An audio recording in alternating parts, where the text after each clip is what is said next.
Hey, what's up? This is Gardetrace, and I thought I'd do a movie review, which I want to get into doing anyway. And since it's October 31st, what better movie to review than Halloween? I mean, the new one, not the original one. And sure as hell not the Rob Zombie remake. There are 3 movies named Halloween. That's just confusing. When I first heard of this movie, I was skeptical about it.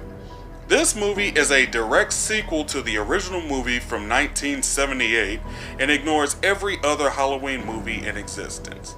It takes place 40 years after the original, and it features a geriatric Michael Myers, so I was wondering how this movie would handle things.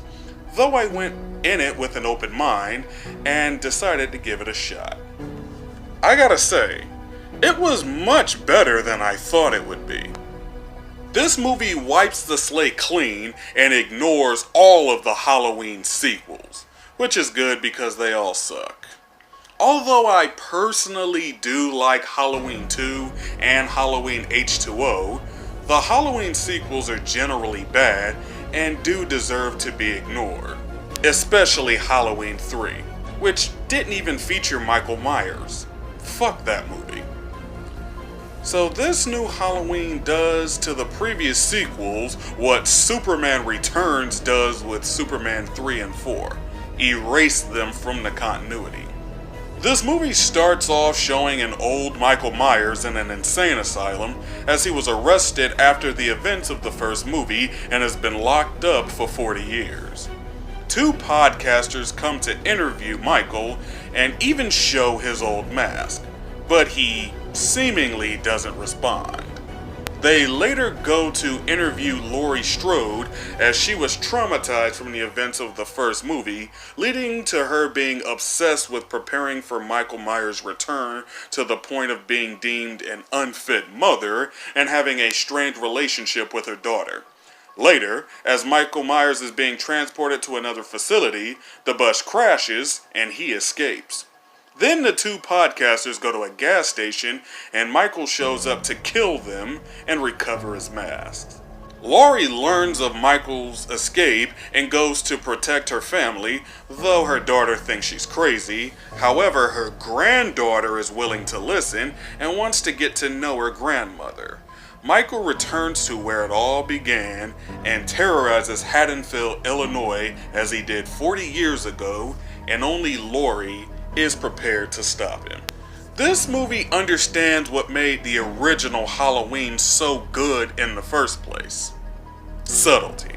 Subtlety is something horror movies seriously lack nowadays, as they have nothing but excessive gore and jump scares, neither of which are scary. Gore is unsettling, it's disturbing, but it's not scary in its own right. And jump scares don't scare. They startle, which isn't the same as being scared. What's truly scary is the unknown. What's lurking in the shadows, and when will it strike? The original had many shots where Michael would be somewhere obscured in the background, so it would have the audience themselves on edge as they constantly try to figure out where he is. And he would strike at just the right moment. This movie is a return to form for the series and has many suspenseful moments that keep you guessing. There are even times where Michael kills someone in the background and we mainly see the aftermath of his dirty work, which is more effective than outright showing it every time. Tell that to Rob Zombie. Now, this movie is not without jump scares, but it doesn't go overboard with them. Jamie Lee Curtis returns as Laurie Strode and gives a great performance. Her character is very reminiscent of Sarah Connor from the Terminator series, going from a scared, helpless woman to a badass action girl with PTSD that results in her having a strained relationship with her child. Jamie Lee Curtis nails it as you can feel the years of trauma and angst radiating off of her.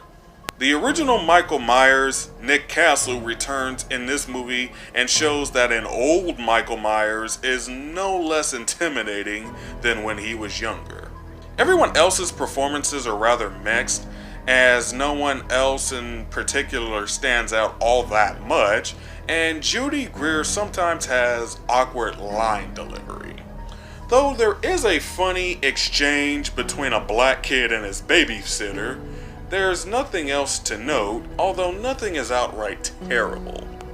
As for the music score, it's very good and greatly adds to the atmosphere of this film. The classic Halloween theme never gets old and was utilized very well in this movie. This isn't a perfect movie, as it does feature many slasher movie cliches, such as characters making dumb decisions in these types of movies, as well as horny teenagers getting killed off. Although no one actually has sex in this movie, the couple who are going to fuck get interrupted before they can even get warmed up, but it still counts. As a matter of fact, the only nudity in this movie is a flashback of the first movie where Michael kills his big sister Judy. And speaking of flashbacks, it was shown when the two podcasters were at Judy's grave describing how she died, which I felt was really clunky exposition.